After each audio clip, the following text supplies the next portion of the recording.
The more you try to use I am to get something, the less of it you will have. The more you clutch at confidence, the more uncertain you become. The more you repeat, I am prosperous, the more you feel the lack of it pressing at the edges of your mind. Why is it so? Because the very act of using I am as a lever to move your world turns it into a tool of getting. And all getting belongs to the restless mind that does not yet trust presence. Grasping obscures the presence. It is like trying to hold the ocean in your fist. The tighter you squeeze, the more it slips away. We have turned a holy word into a handle. We have made I am a sentence to manipulate mood, a charm to stir up courage, a formula to bend persons and conditions. And then we wonder why the results do not stand. I tell you, I am is not a sentence. It is the silence before a sentence. It is not a promise of what you will become. It is the life that already is. When you take the name and drag it through a shopping list of human wants, you feel only the echo of your wanting. I of my own self can do nothing.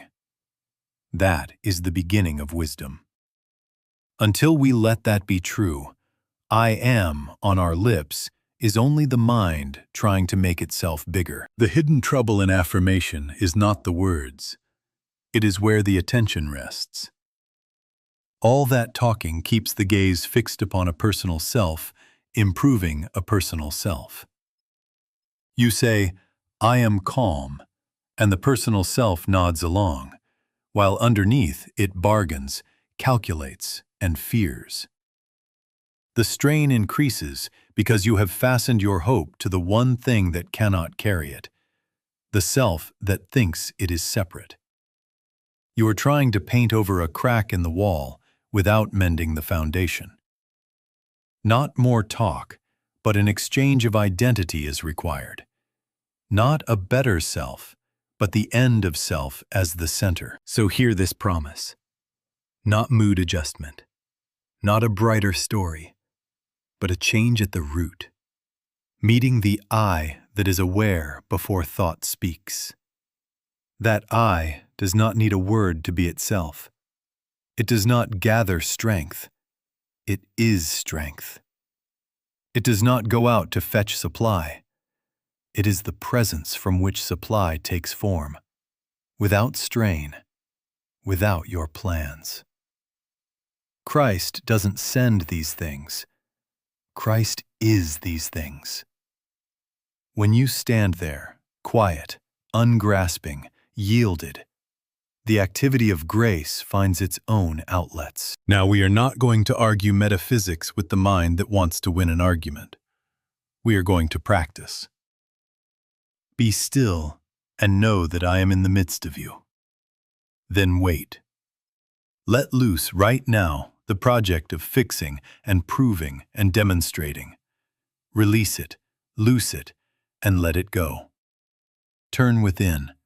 Turn away from persons and conditions, and dare to do nothing until the inner assurance, however slight, begins to dawn.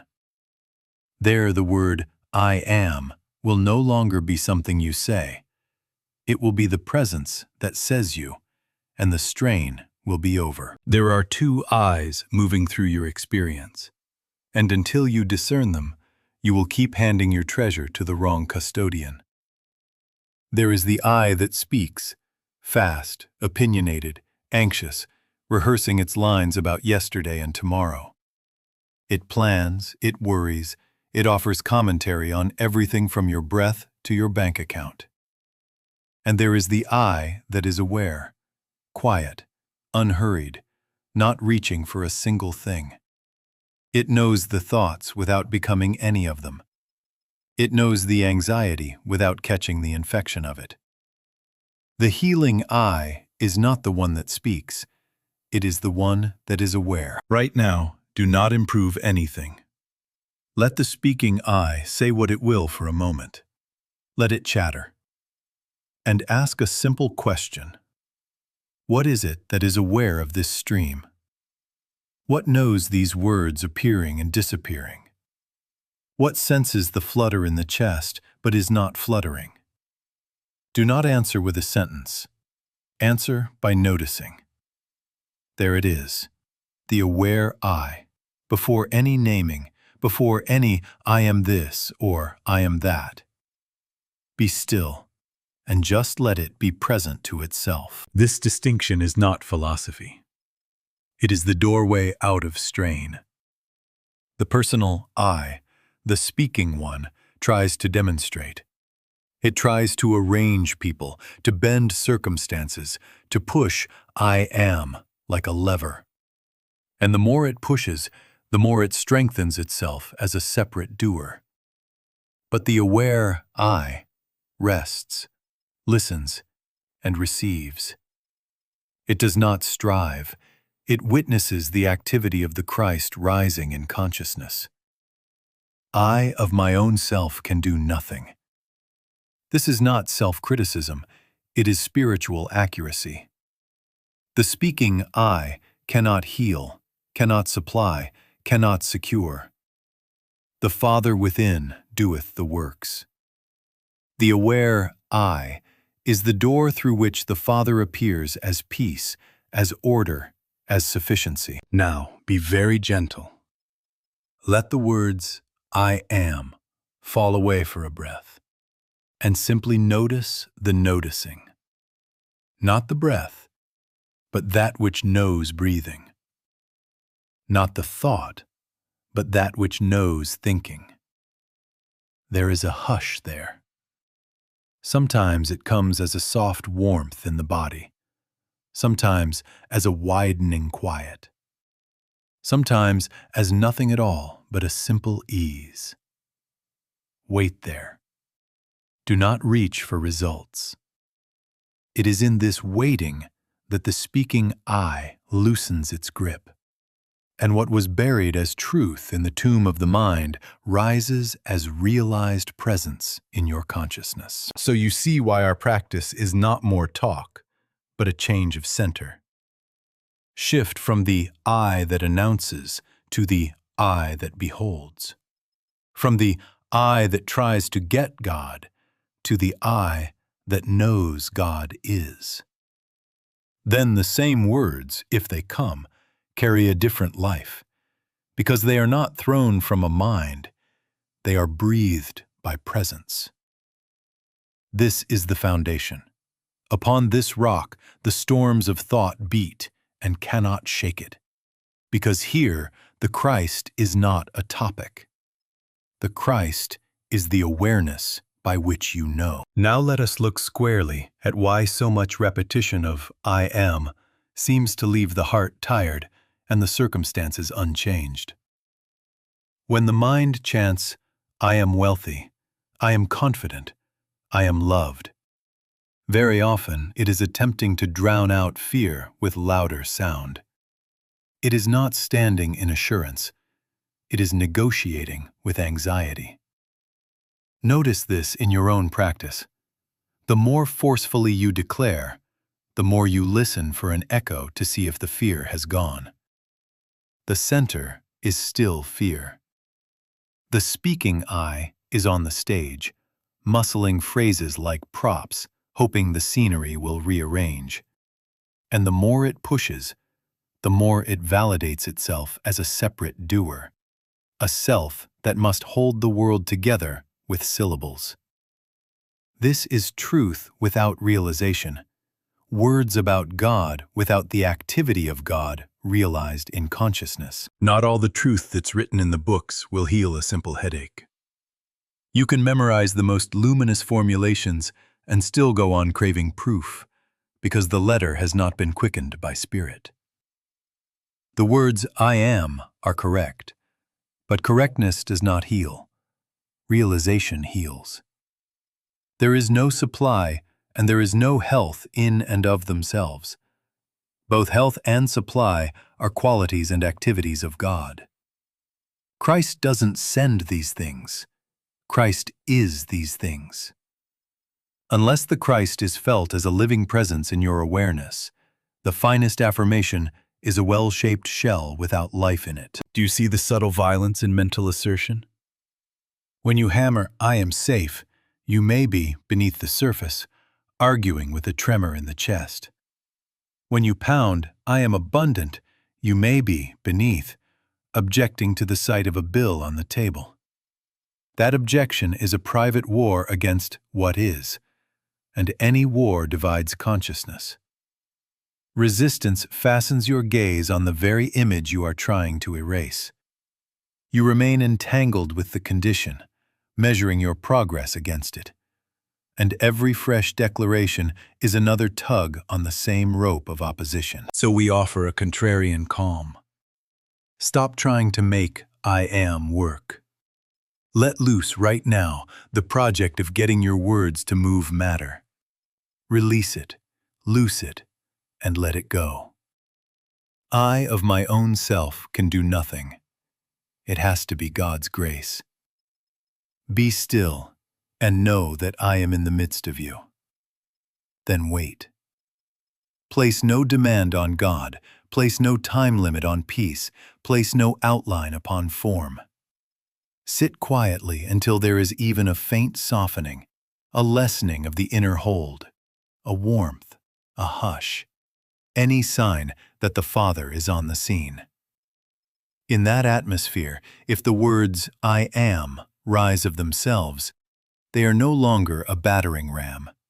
They are breath exhaled by presence. And if we stop using it, what remains?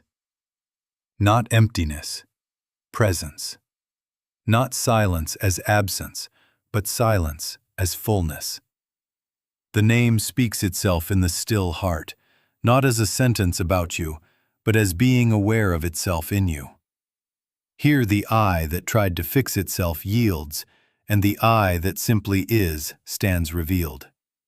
From that revelation, harmony becomes natural, because the activity of Christ within consciousness is now the law unto your affairs. Be very gentle, for this is our diagnosis and our doorway. Truth must be realized, not insisted upon. Now we take the doorway. Be still, then wait. Not to become better, not to sharpen your mind into a more efficient instrument, not to add brightness to your mood. Be still to meet what already is in the midst of you. Do not undertake stillness as a project with a clock and a finish line. This is not a workout. It is a yielding. I of my own self can do nothing. Be still and know that I am in the midst of you. Then wait. What is our aim in the waiting? Not to stop thoughts by force, not to push the mind down as if it were an unruly animal. We are not at war with thought. We simply withdraw our interest from it and rest as the witness. Let the speaking I make its last little speeches if it must. Your attention is no longer its audience. Turn within and let awareness be aware. That is all. The moment you try to make the mind quiet, you have given the mind more work, and it will oblige you with noise about how to be silent. Our path is easier. We let the stream go by and stand on the shore. You will meet practical obstacles. The mind will present a to-do list. Let it pass. It will raise yesterday's hurt. Let it pass. It will try to be helpful and throw spiritual phrases across the field. Let them pass. Do not wrestle a single one of them to the ground. Do not polish them. Do not condemn them. Let them pass as clouds drift across a sky that is unaffected by their shapes. Your work is not to manage appearances, but to abide as the sky. In this abiding, you may notice a slight rebellion. Nothing is happening. Let that pass too. Do not evaluate the moment. Do not measure your meditation. Be still. Wait. How shall you know when you are rightly waiting? A softening begins. The inner hold loosens. Sometimes there is a warmth permeating the body. Sometimes a quiet coolness. Sometimes only the faintest hush that was not there a moment ago. At times, a word will rise within, unbidden. One simple line that carries weight without effort. At other times, there is no word at all, only a gentle assurance that the Father is on the scene. This assurance is the sign, not that you have achieved something, but that you have ceased insisting. Do not grab at the sign. Rest in it. Now hear the law that saves us from superstition. Stillness does not produce the presence. Stillness reveals the presence that has been here all along. We do not summon God by posture or phrase. God is. Christ is a reality, if so be the Spirit of God dwell in you, and it does not begin when you begin. In the waiting, we stop our inner arguing long enough for what is to register. As the clouds are recognized as clouds, the sun is not created, it is seen. So it is with the activity of the Christ. We do not wind up a mechanism for grace. Grace is the life of God revealing itself as our very awareness when we are no longer trying to make it appear. Therefore, take this doorway often and simply. Sit down, turn within, be still, and wait. Release the need to become. Let the thoughts pass. Attend only to the quiet that announces nothing and yet assures everything. Then go about your day under that hush, not improved, but discovered, not stronger, but surrendered. And in that surrender, the presence that is will be the law of harmony unto your affairs. Now we can say it plainly. I am is not a statement about you. It is the presence that is conscious as you. Not, I am strong. Not, I am peaceful. Not, I am wealthy. But, I am. And in that I, without adjective or ornament, is the kingdom within. The word is holy because it is not a word of description. It is the felt fact of being before any description. When you rest there, you are not building a better self. You are yielding to the self that is before self. This is why the name loses power when tied to outcomes. The personal mind uses it as a tool. Presence reveals it as truth. Not what you say of God, but what God is in the midst of you. This is I am. When this is recognized, identity loosens without a fight. The fearful, striving actor on the stage is not conquered. It is unmasked. You do not have to argue with anxiety, bargain with lack, or wrestle jealousy to the mat. In the light of I am, the mask falls because there is nothing left for it to persuade. You find yourself not as a personality freshly decorated with spiritual words, but as awareness itself, quiet, unopposed, sufficient. Christ, buried in the tomb of your mind, rises in your consciousness, and the very sense of me trying yields to the felt activity of grace. I of my own self can do nothing. That is not defeat. That is door.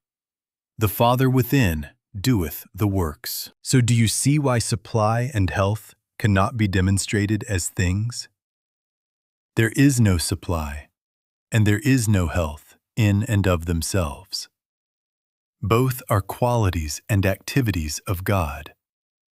Christ doesn't send these things. Christ is these things. When I am is known as presence, what we call supply appears as the orderly outworking of sufficiency already embodied in being. Health appears as the harmony of life being itself. We are not adding to ourselves. We are witnessing what is taking form as needed, when needed, where needed, without strain, without our blueprints. The more we try to get these as objects, the more we testify we are apart from them. The more we release and rest in I am, the more easily their forms come and go under the government of grace. Let us be very clear about grace. You cannot manufacture the Christ by clever affirmations.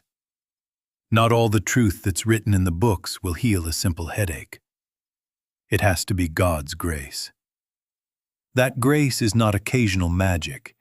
It is the ceaseless activity of I am, recognized within. In the recognition, sometimes a word rises of itself. I am. And it carries weight, not because you pushed it, but because it arrived as presence speaking its own name. At other times there is no word, only a hush that says everything. Then you know. The Father is on the scene. So our practice remains simple and radical. Not, I am this or that, but I am. Not a personal description, but being aware of itself. Be still and know that I am in the midst of you. Then wait. As this becomes the center, identity is no longer a project. You live from presence rather than toward it.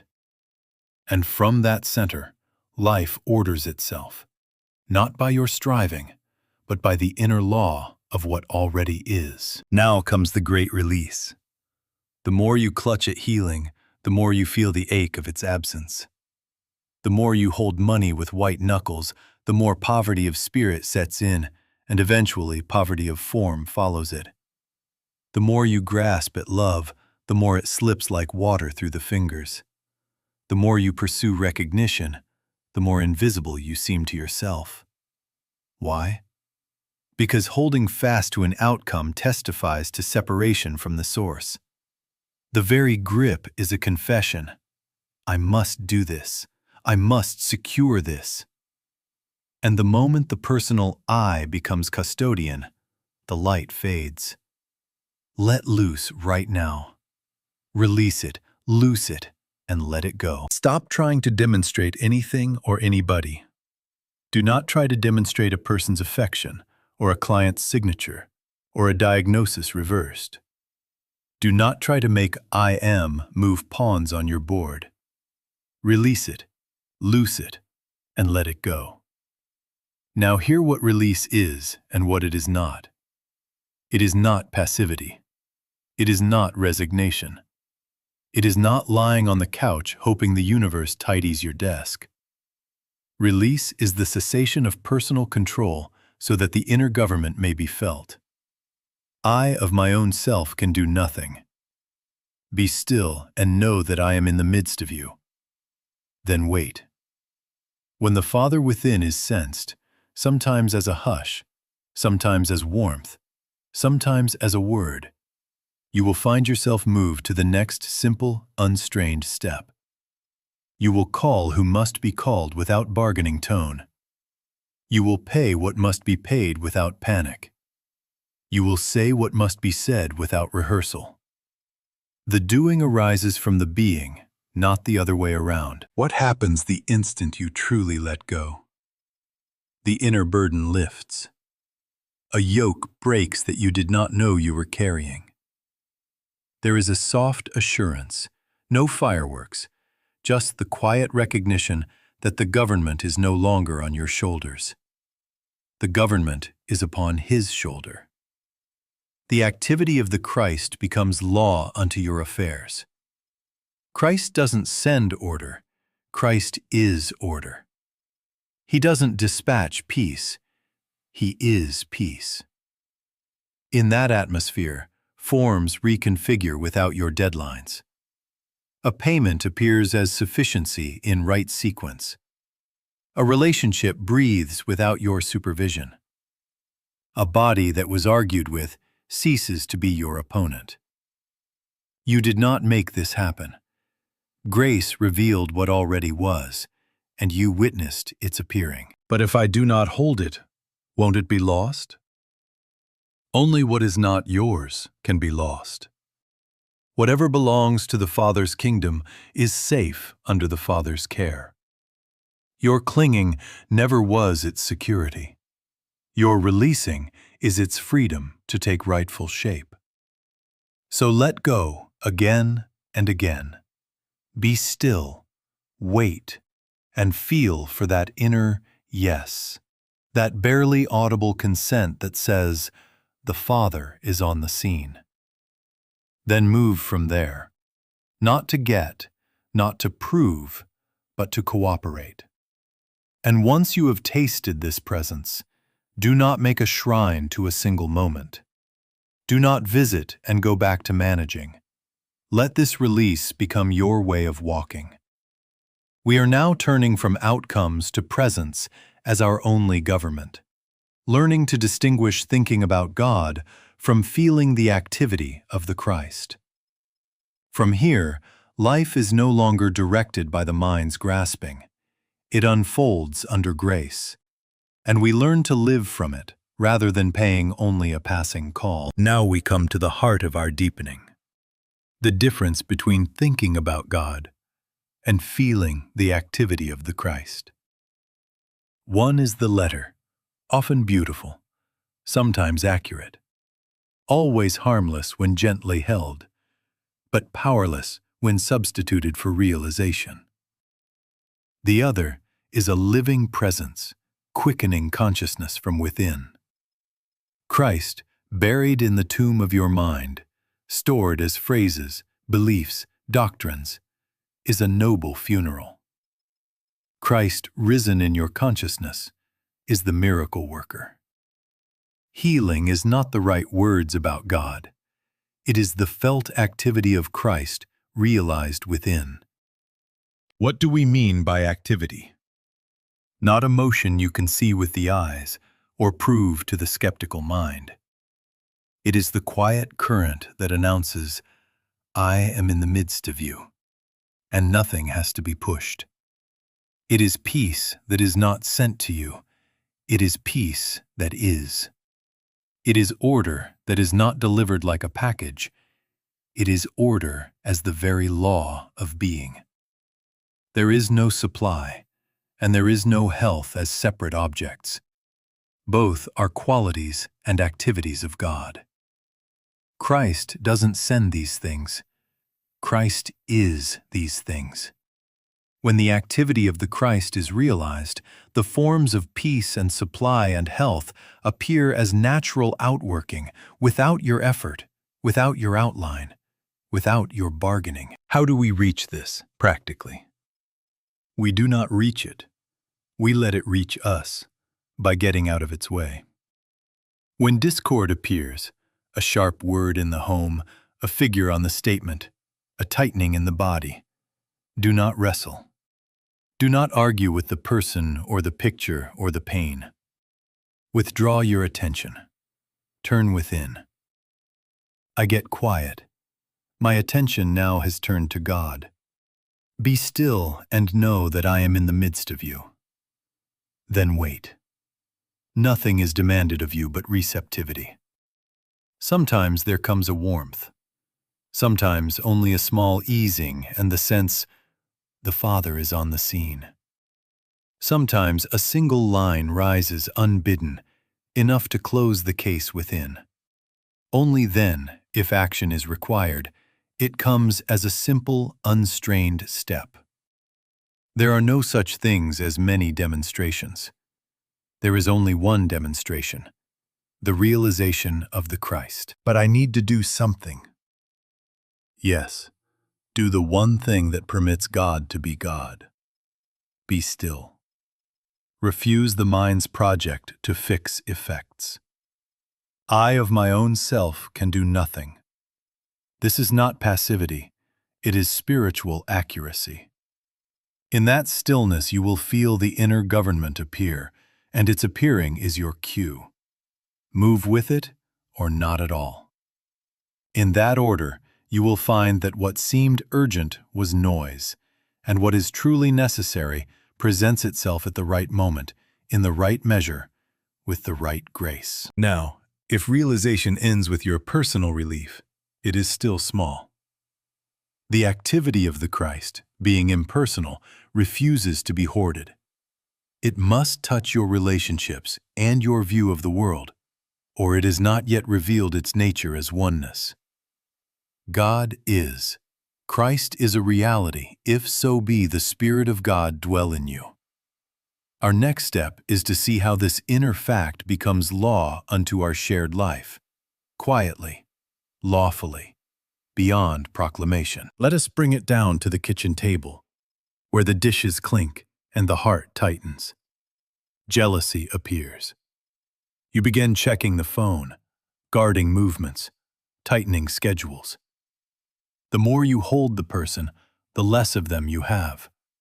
The more you inspect, the more reasons to inspect appear.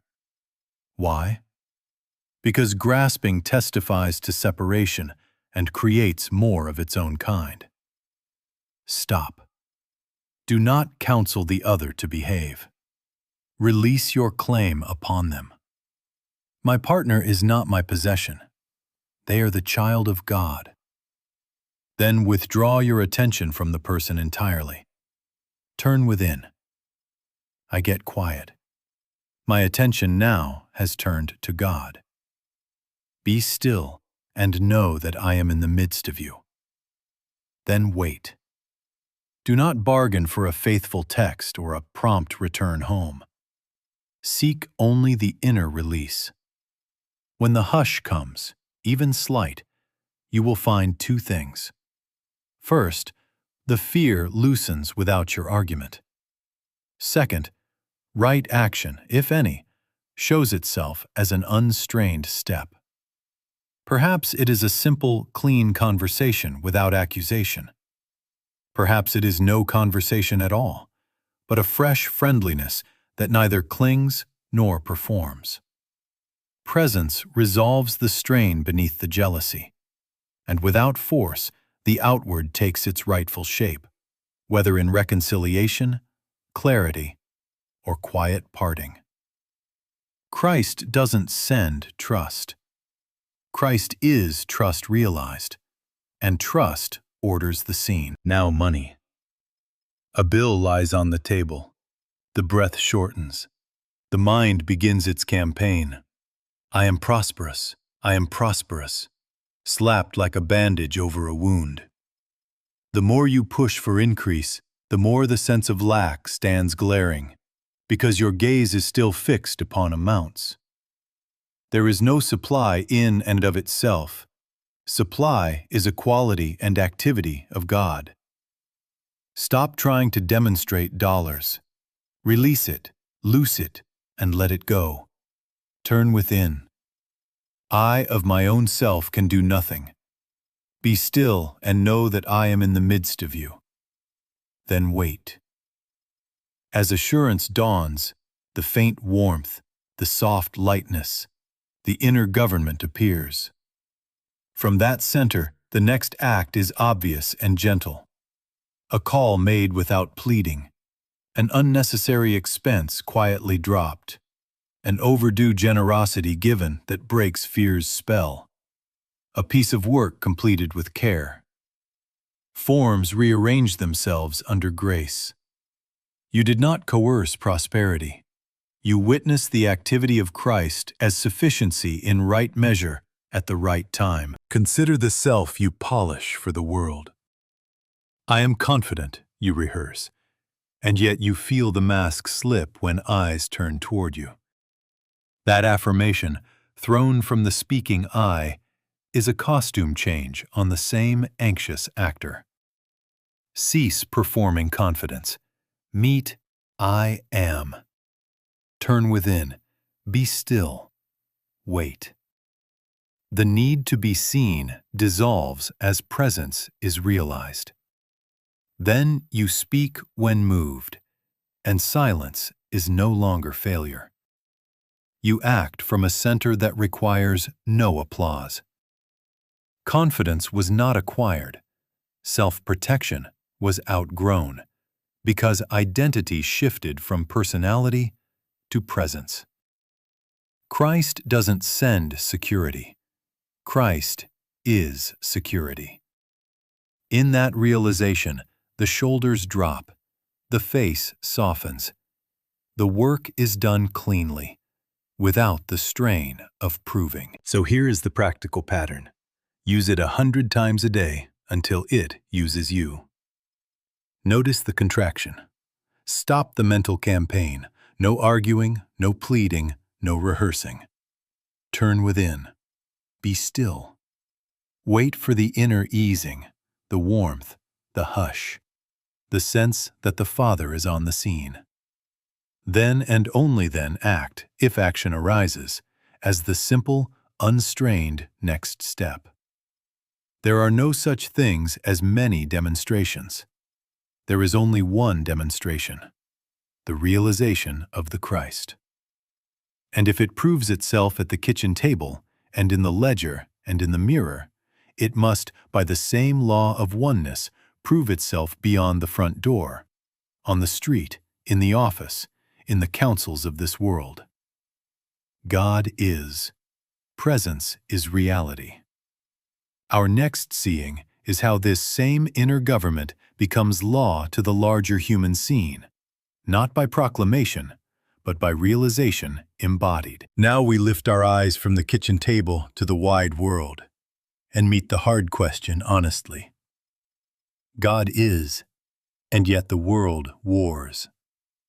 We say Christ is, and we read of camps, of people driven from their homes, of line against line, of hunger next door to waste, of flags used as walls.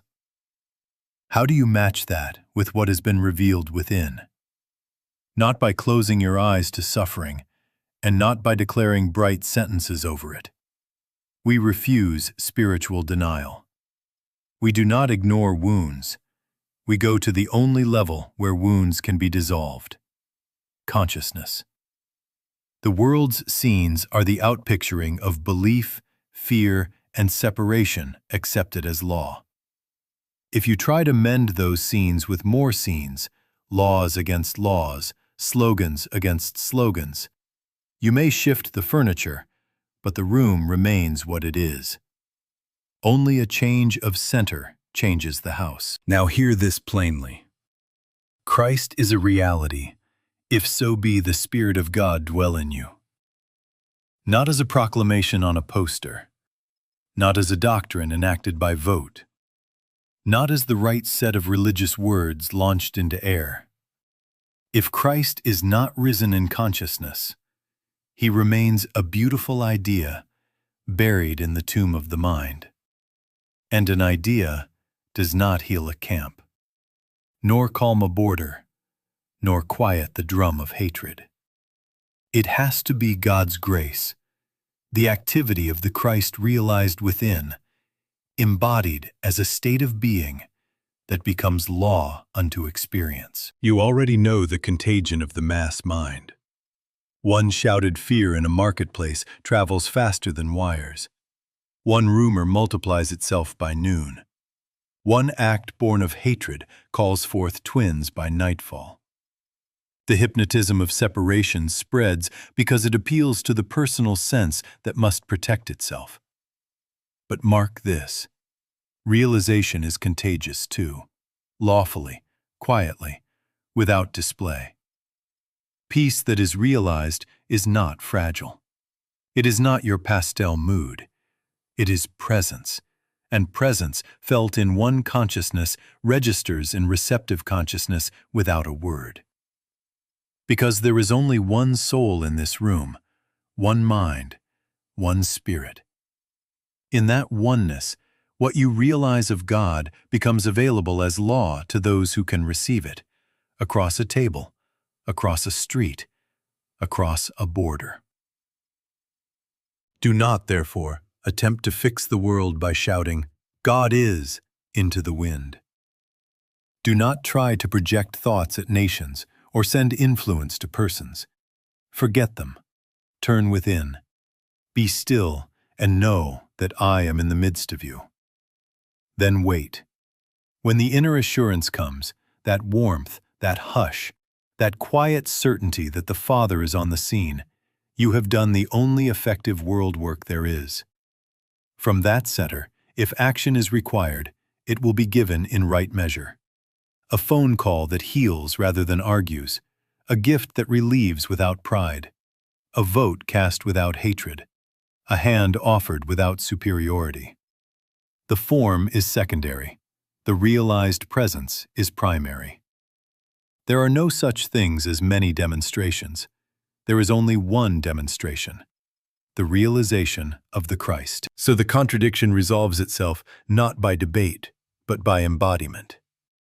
God is, yes, and the world wars until and unless God is realized in us. Spiritual truth does not operate by proclamation in the world. It operates as realized presence embodied in consciousness. Now we take up the lawful principle that makes this practical.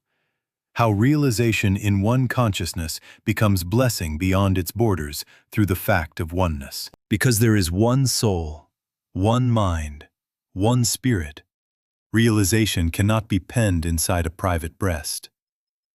Consciousness is not a row of houses with fences. It is one field. Therefore, what is realized of God in one point of that field registers wherever receptivity permits.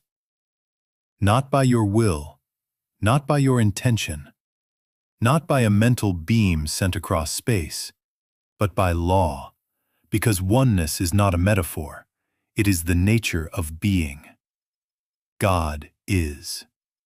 Christ is a reality, if so be the Spirit of God dwell in you, and the realization of Christ in you becomes the law of harmony unto those who can receive, without your managing it. Now hear the correction that saves you from subtle manipulation. Do not send thoughts. Do not project influence. Do not try to make another do, feel, or choose. Forget them. Turn within. Be still and know that I am in the midst of you. Then wait. The only service you can render is to realize the presence and let its activity be the law. When Christ is realized, order appears, peace appears, supply appears, as qualities and activities of God, not as the result of spiritual force applied to persons. Here is the helper's process. A request comes. A child anxious, a friend ill, a neighbor in confusion. I do not take the person into thought. I release them. Father, this is thy child, thy life, thy being. Then I drop even that sentence. I get quiet. My attention now has turned to God. Be still. Then wait. I place no demand. I of my own self can do nothing. It has to be God's grace. Sometimes a warmth spreads. Sometimes there is the faintest hush and the sure sense the Father is on the scene.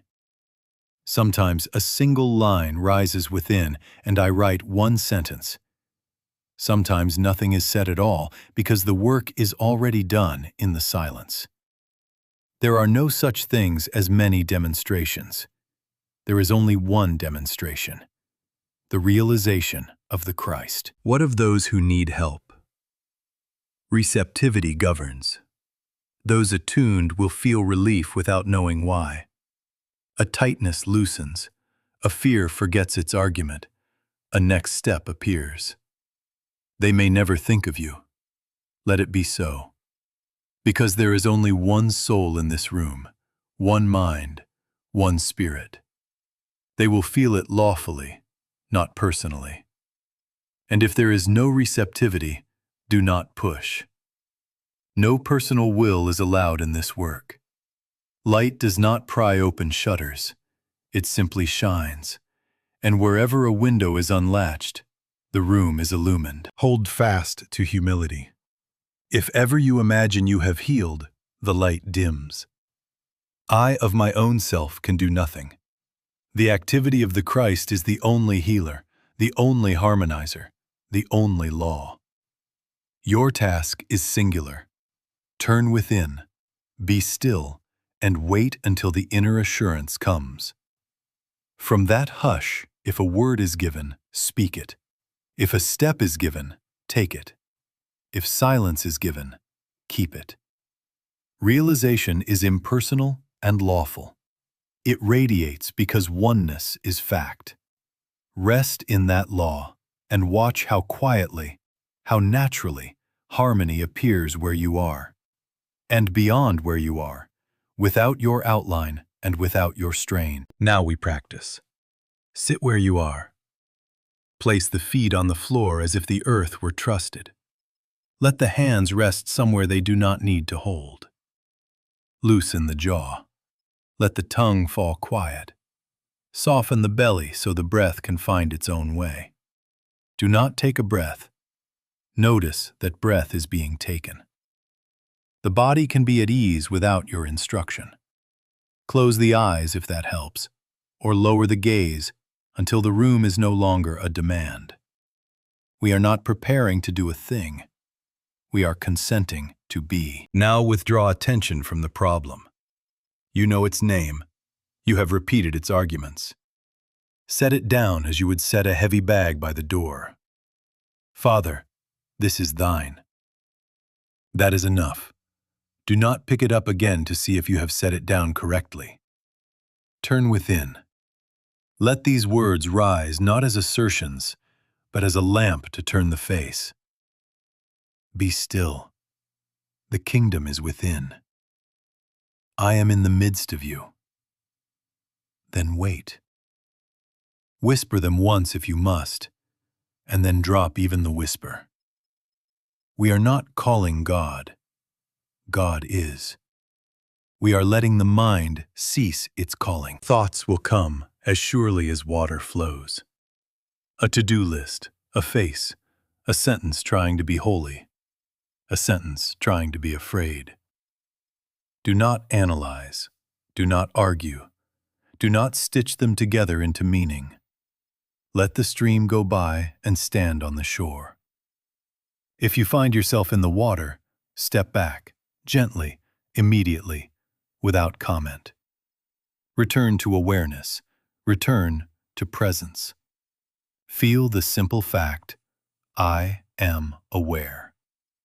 Do not add a single word after I am. Leave it unadorned.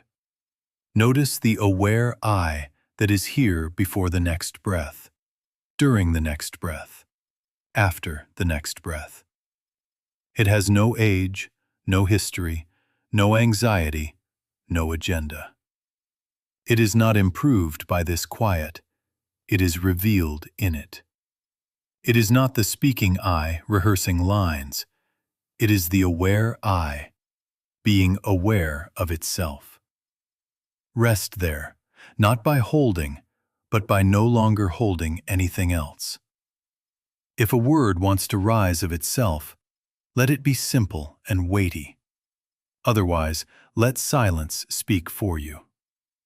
Wait now, without measuring the moment.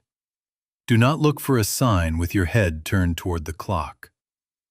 The sign is simple: a softening, a warm spread, a cool clarity, a loosening in the chest, or only the faint assurance, the Father is on the scene. That is completion for now. Stop. Do not keep digging in the garden when the seed has been set. Open the eyes gently, or lift the gaze. Carry the hush without trying to keep it. Let it keep you. You do not reach I am by repeating it. You meet I am when thought yields and awareness stands revealed. Do this often, without drama. Sit. Be still. The kingdom is within. I am in the midst of you. Then wait. When release appears, you have touched the only demonstration there is, the realization of the Christ. Now rise and let the day unfold under that inner government, without your outline and without your strain. Now we learn to live by what has been revealed. After the hush, do not spend it and forget it. Return to it. When that inner assurance has come, stop, trust it, and go about your business. Then, 6 hours later, turn within again. Be still and know that I am in the midst of you. Then wait. Do not look for a bigger sign, only recognize again the same quiet yes. Then, again, before you sleep, return once more. On a harder day, make the rhythm closer, every hour if need be. This is not compulsion, it is consent. You are not repeating sentences, you are revisiting the recognition. You are letting the activity of the Christ be acknowledged as the only government of your affairs. Understand the nature of this repetition.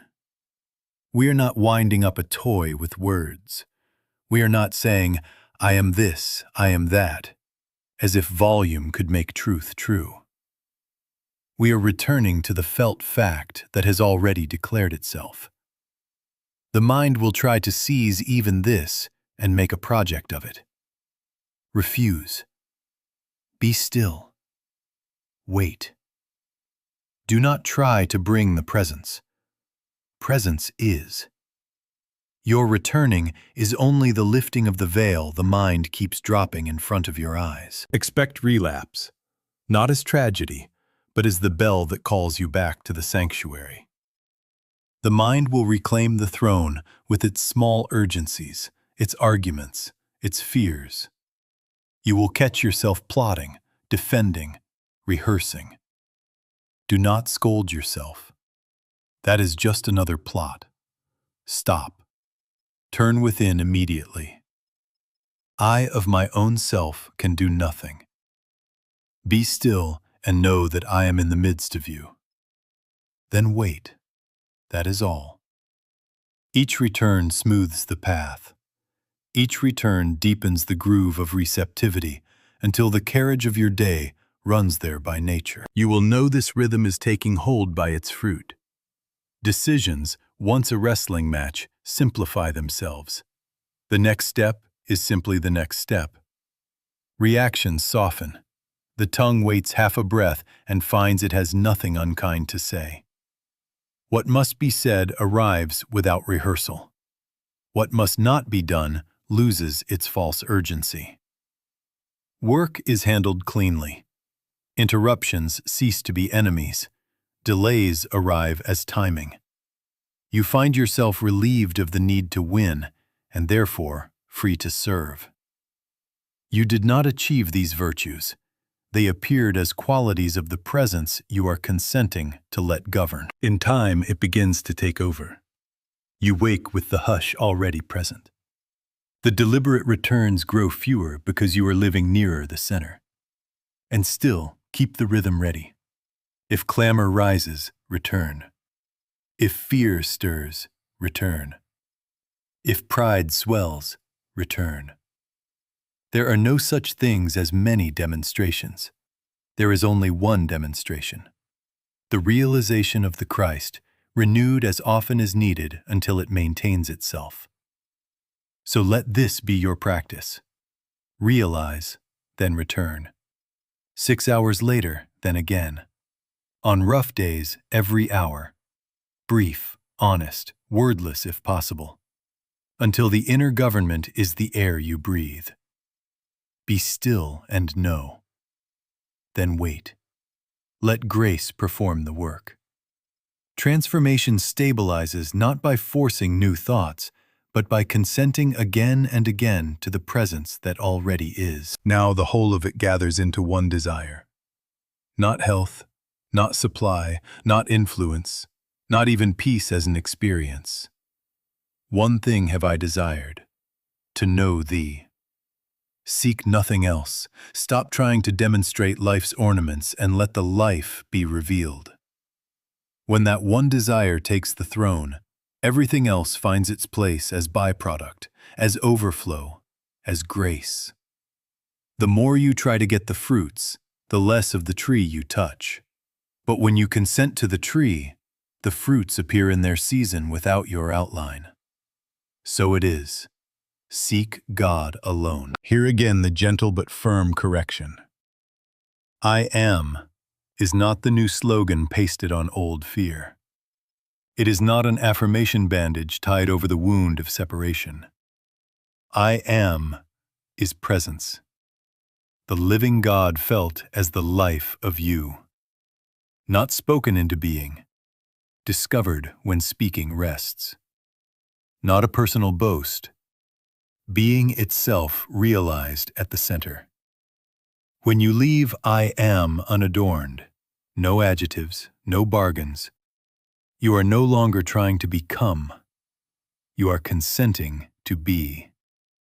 And in that consent, identity turns. Fear loosens not because you have fortified the old self, but because the false I that trembled is not being believed. The need to improve it, defend it, parade it, melts.